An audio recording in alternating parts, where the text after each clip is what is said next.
ETV YouTube ఛానల్స్లో మీ వ్యాపార ప్రకటనల కోసం ఈ నంబర్కి కాల్ చేయండి.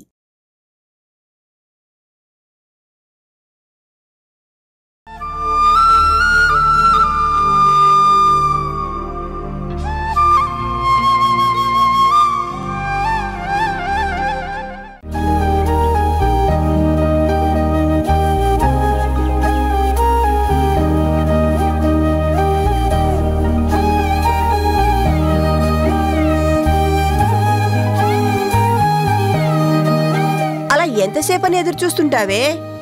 అదొచ్చాక నేను అన్నం కలిపి దాని నోట్లో ముద్దులు పెట్టి తినిపించేదాకా నేనిక్కడి నుంచి వెళ్లేదే లేదు. అది వచ్చేదెప్పుడు, నువ్వు ముద్ద తినేదెప్పుడో నాకు అర్థం కావట్లేదు. ఎప్పుడో అన్నావు కదా, చూడొచ్చేసింది. ఆకలేస్తుందమ్మా అని ఏంటి ఇంత ఆలస్యం చేసావు? రా, మోహన్ చూడు ఎంతలా పీక్కుపోయిందో. ఎంత ఆకలి మీద ఉన్నావో ఏంటో. కూర్చో మధు. తినేసే వచ్చాను, ఇప్పుడేం తినను.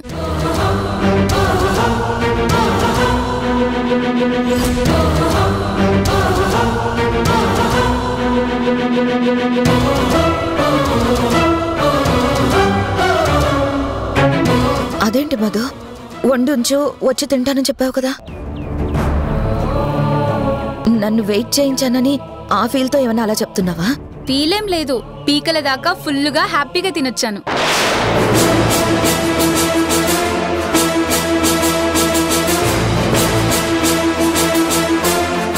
హ్యాపీగా తినొచ్చావా? ఎక్కడా? మా నాన్నతో కలిసి.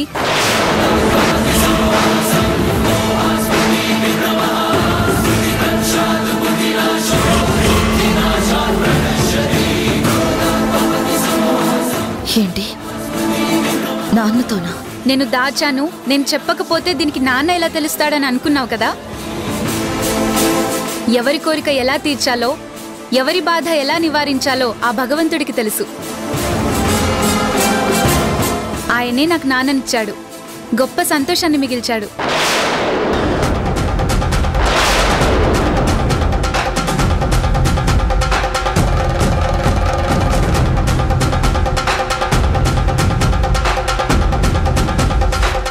ఏంటి, నమ్మబుద్ధి కావడం లేదా? నేను నాన్నతో కలిసే భోంచేశాను. నీకు ఆకలిస్తుందామని ఫోన్ చేశాక బయటకొస్తుంటే నాన్న ఎదురై రామ్మ కలిసి భోంచేద్దామని ప్రేమగా చేయి పట్టుకొని పిలిచారు. తన చేతులతోనే తానే వడ్డించారు. తృప్తిగా తినొచ్చాను.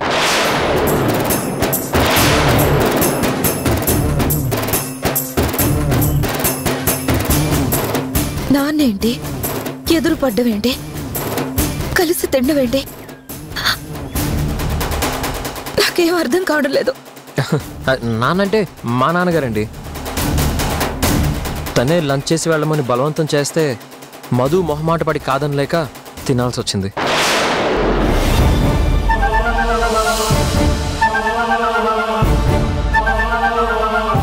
మొహమాటమేం కాదు, కాదనలేక అంతకన్నా కాదు, కావాలనే చాలా ఇష్టంగానే కలిసి కూర్చొని తినేసొచ్చాను. నాన్నంత ప్రేమగా ఇంకాస్త తినమ్మా ఇంకాస్త తినమ్మా అని వడ్డిస్తుంటే ఎంత పొంగిపోయానో. సంతోషంలో కళ్ళు తడిచిపోయాయి కూడా. మధు, ఎందుకలా మాట్లాడుతున్నావు? నేను ఫీల్ అయిందే చెప్తున్నాను. నేనేం క్రియేట్ చేసి మాట్లాడడం లేదు, అబద్ధం చెప్పడం లేదు. అమ్మ ఎదురు చూస్తుందన్న ఫీలింగ్ రాలేదా? కన్న తల్లి కంచంలో వడ్డించి నా కోసం ఎదురు చూస్తుందన్న మాట మర్చిపోయావా? మధు, నేను బాధపడతానన్న విషయం కూడా నీకు గుర్తు రాలేదా? నా బాధ గురించి కొంచెం కూడా ఆలోచించలేదా? మధు, అమ్మ బాధ గురించి ఇంకెప్పుడు అర్థమవుతుంది చెప్పు. అబ్బా, ఏంటి నీ నసా? రాకపోతే రాలేదంటావు, రాగానే ఎమోషనల్ సెంటిమెంట్స్ అన్ని మిక్స్ చేసి ఏడుపు సీన్ స్టార్ట్ చేస్తావు. అందుకే నాకు నిన్ను చూడాలంటే చిరాగ్గా ఉంటుంది. మధు, నాకు దాచుకోవడం రాదు, ఉన్నది ఉన్నట్టుగా మాట్లాడమే వచ్చు. మధు, నన్ను విసిగించకు. నాకు ఆకలి లేదు, తినను.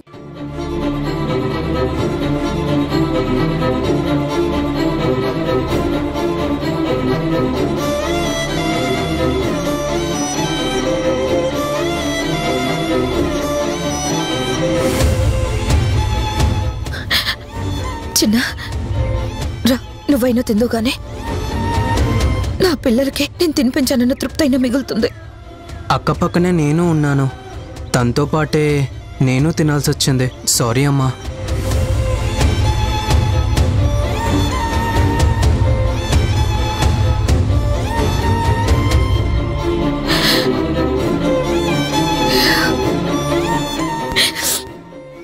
సారీ అండి, మీరు ఇక్కడ ఇంతలా ఎదురు చూస్తారని తెలియక అక్కడ నాన్నని కాదనలేక.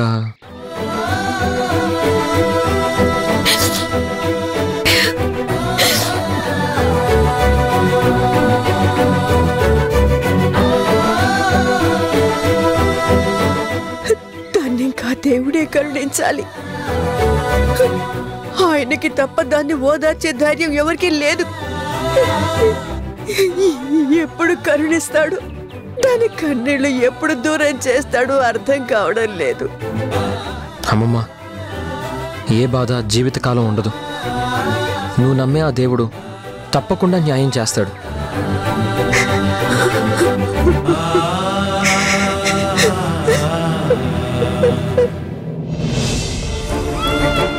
నేను దాచాను, నేను చెప్పకపోతే దీనికి నాన్న ఎలా తెలుస్తాడని అనుకున్నావు కదా. ఎవరి కోరిక ఎలా తీర్చాలో, ఎవరి బాధ ఎలా నివారించాలో ఆ భగవంతుడికి తెలుసు. దీనికేదో తెలిసింది. ఏదో పెద్ద విషయమే నా దగ్గర దాస్తుంది. నన్ను ఇలా కావాలని ఏడిపిస్తుందని నా మనసు కనిపిస్తుంది. దానికి తెలిసిందేంటి? నా దగ్గర దాస్తున్నదేంటి? నాన్న అంటుంది, తృప్తి అంటుంది. నన్ను వక్రించడానికా, ఏడిపించడానికా?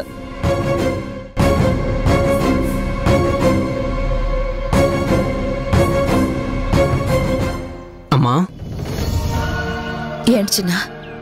నేను ఈ ఇంట్లోంచి వెళ్ళేటప్పుడు కాస్త ర్యాష్గా మాట్లాడాను. సారీ. సారీలు నా మనసును కుదుట పడేస్తాయరా? నన్ను ఒంటరిదాన్ని చేసి నువ్వు వెళ్ళిపోతావని నేనెప్పుడు ఊహించలేదు. నీతో ఇలా మాట్లాడాల్సిన రోజు వస్తుందని నేను కూడా ఎప్పుడు అనుకోలేదమ్మా. దాన్ని వారించి నన్ను సమర్థించేవాడివి. మరి నువ్వెందుకు మారావురా? ఎవరి మార్పుకైనా నీ మౌనమే కారణమమ్మా. ఏంట్రా నువ్వనేది? నేను కారణమా? నువ్వు కూడా తప్పు నా వైపు చూపే ప్రయత్నం చేస్తున్నావా? ప్రయత్నాలేం లేవమ్మా, నిజమే మాట్లాడుతున్నా. ఏం తప్పు చేశానని నువ్వు మాట్లాడేది? భార్యాభర్తల మధ్య అపార్థాలు, తగువులు, బలమైన కారణాలతో విడిపోవడం ఇలాంటివన్నీ జరగచ్చు. కానీ పసిపిల్లలు ఏం చేశారమ్మా? ఓ తల్లి కడుపున పుట్టిన వాళ్ళం, ఓ చోట కలిసి ప్రేమలు పంచుకుని పెరగాల్సిన వాళ్ళం. అసలు అన్నయ్య ఉన్నాడన్న విషయం మాకు తెలియకుండా చేయడం నీకు తప్పనిపించట్లేదా? ఆ విషయం మాత్రం పోనీలే అమ్మా అని సర్దుకుపోలేను. మునుపట్ల గుడ్డిగా నమ్మనూ లేను. అమ్మా అమ్మా అంటూ ఆపేక్ష పడే బిడ్డలా అస్సలుండలేను. అమ్మా అనే పదానికి అర్థమే మార్చేసావు కదమ్మా. సారీ అమ్మా, ఈ విషయంలో నిన్ను అస్సలు సమర్థించలేను. చాలా బాధగా ఉంది. సారీ అమ్మా.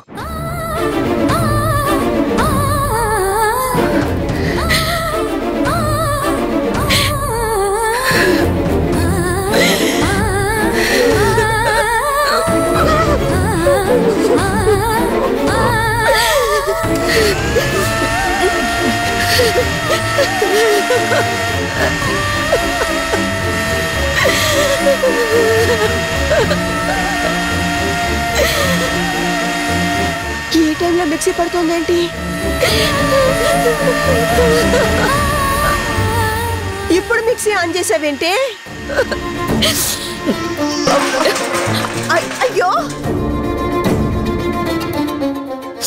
అమ్మా, నేను తీస్తానులే, నువ్వు వెళ్ళు.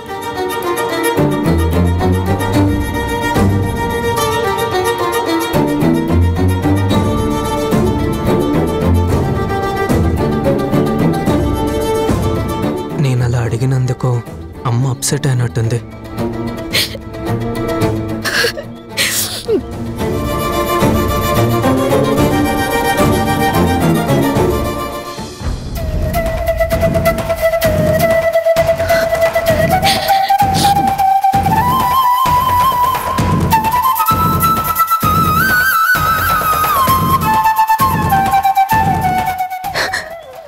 గుండె జారినట్టయిందయ్యా.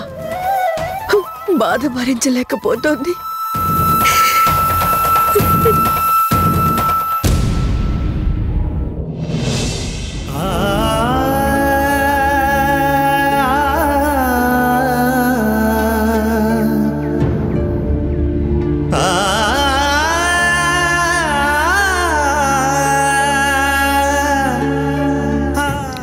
చిట్టి, ఇప్పటికే చాలా సాయం చేశావు. నేను సర్దుకుంటానులే, నువ్వు వెళ్ళు. మీరు సాయం అనుకుంటున్నారేమో, నేను ధర్మం అనుకుంటున్నాను. నేను సర్దుతానులేండి. పర్వాలేదులే బాబు. ఏం కాదు.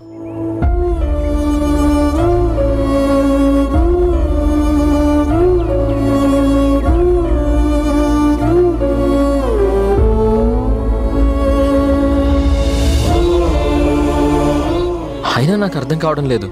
మీరు శ్వాసని ధ్యాసని కంట్రోల్ చేయడం నేర్పారు యోగా టీచర్ కదా, ఎలా కంట్రోల్ మిస్ అవుతున్నారు? నా మాట సీరియస్గా తీసుకోకండి, సింపుల్గా ఫీల్ అవ్వకండి.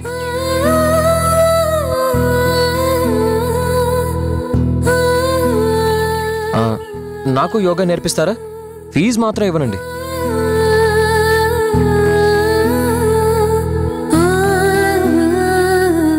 నువ్వు నా పెద్ద కొడుకు హరి.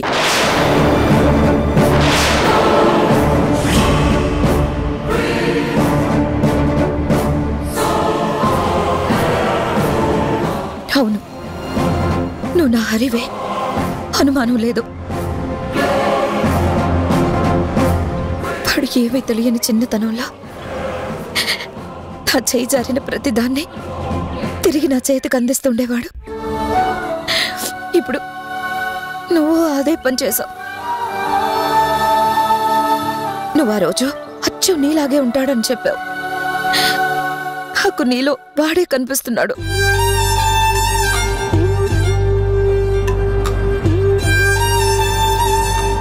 పోలికలే కాదు, వాడి గుణాలు కూడా అలాగే కనిపిస్తున్నాయి. కావచ్చమ్మా, కావచ్చు. అమ్మ మనసుతో చూసే వాళ్ళకి అంతా తమ పిల్లలాగే కనబడతారు.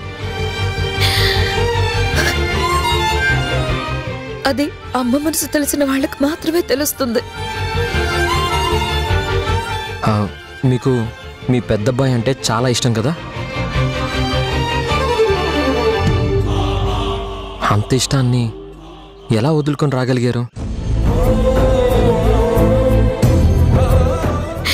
వదులుకోలేదు. పదిలంగా ఇక్కడ ఇక్కడ దాచుకునే ఉన్నాను.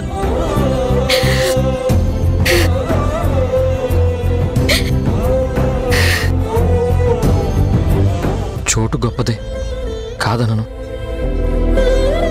కానీ అమ్మకి తోడుగా తోడబుట్టిన వాళ్లతో లేనన్న లోటే కదా అతనికి.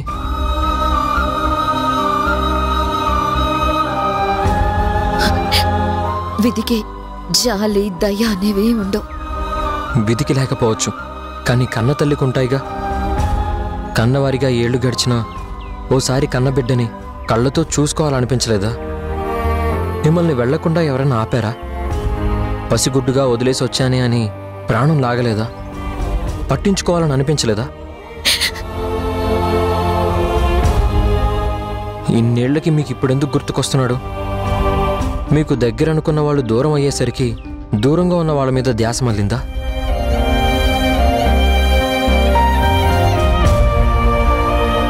చిట్టి, ఆవిడ గారి దగ్గర ఏ ప్రశ్నకి సమాధానం ఉండదు. ఏదైనా తను చెప్పేదే వినడమే కానీ అవతలి వాళ్ళ బాధపట్టదు. వాళ్ళ మీద వాళ్ళ బాధ మీద మనసు పెట్టదు. ఒంటరి మహిళగా పిల్లల్ని గొప్పగా సాకిన మాతృమూర్తి అనే బిల్డప్.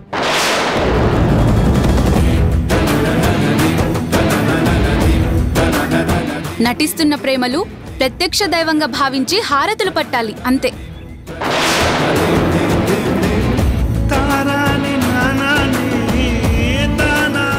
బంధాలను నిర్లక్ష్యంగా విడదీసి ఒంటరి వాళ్ళని చేయడం తప్ప చేసిందేమీ లేదు. సాధించింది అంతకన్నా లేదు. సాధింపులు వేధింపులు తప్ప. చూసేవాళ్ళు జాలిపడాలన్న తపన తప్ప తను ఎవరి మీద జాలిపడదు. మనసు తెలుసుకోదు, కోరుకున్న మనుషుల్ని దగ్గర చేయదు. మమకారం అని చెప్పే ఈవిడ లోపల చాలా అహంకారం ఉంది. వేస్ట్ చిట్టి. సమాధానాల కోసం ఎదురు చూడడం టైం వేస్ట్. నోరు విప్పదు, బదులు చెప్పదు, బయటపడదు. వెంపర్లాడే వాళ్ళు ఆమె దృష్టిలో వెర్రివాళ్ళు. ఆమెకు పంతాలే ముఖ్యం, పిల్లల బతుకులు కాదు. పద.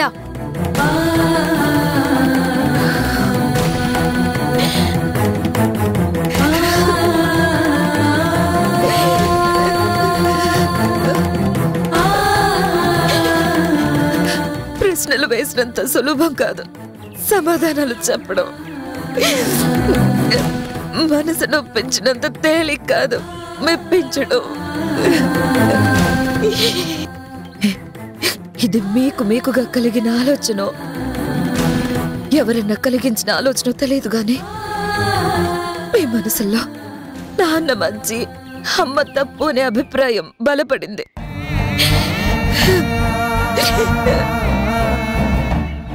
నా తప్పు మాత్రమే ఎందుకు కనిపిస్తుంది?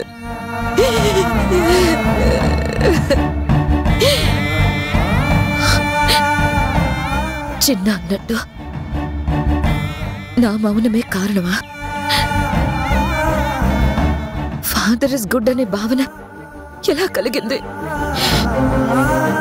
తండ్రే గొప్ప అనే ఇమేజ్ ఎలా ఏర్పడింది?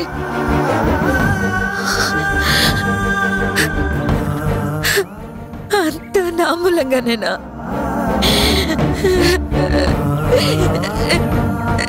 నా బాధ నా గుండెల్లో దాచుకొని కుమిలిపోవడమే కారణమా? తన తప్పులు ఎత్తి చూపకపోవడమేనా?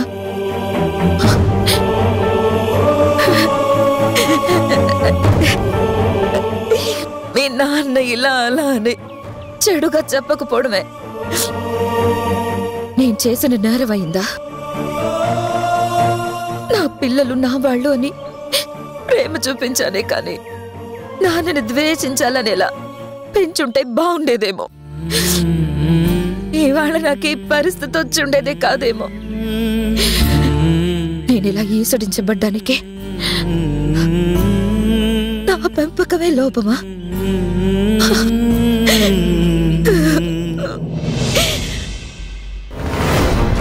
ఆపుతావా? ఇంకా అమ్మ అనడం ఆపుతావా?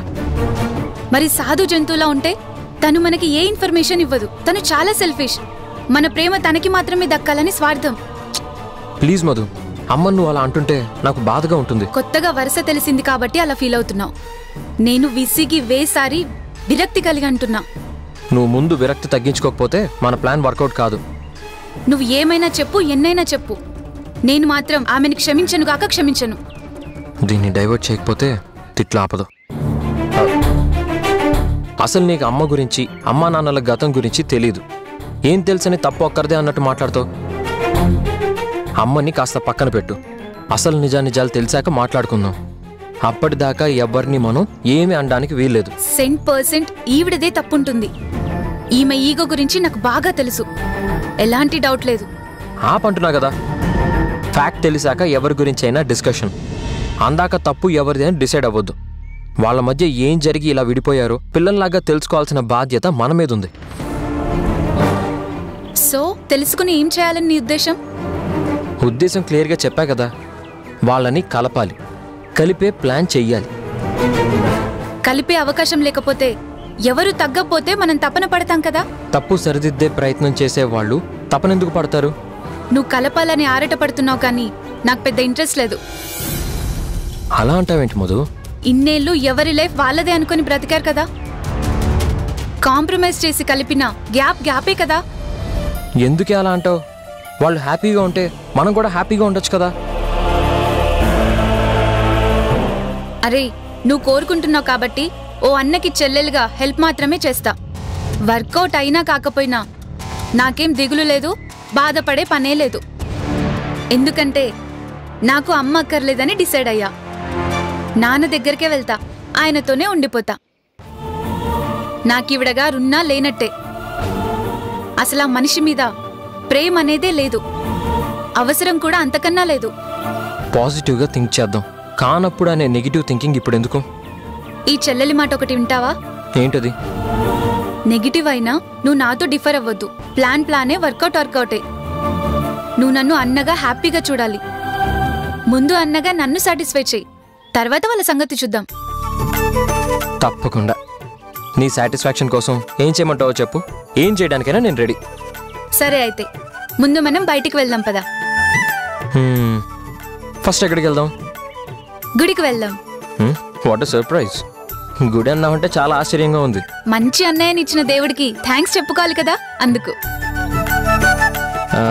గుడి ఈ టైంలో వెళ్ళడం కరెక్ట్ కాదు. రేపు ఎర్లీ మార్నింగ్ వెళ్దాం. అయితే ఇవాళ చేయాల్సిన పనులు చాలా ఉన్నాయి. వెళ్దాం పదా అన్నయ్య.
ఎక్కడున్నారు బాస్? హాస్పిటల్లో. నేను మీకు సర్ప్రైజ్ ఇవ్వాలనుకుంటున్నా. Hello boss. Janani, doctor Gunasekhar. She's my classmate, best friend and my biggest supporter.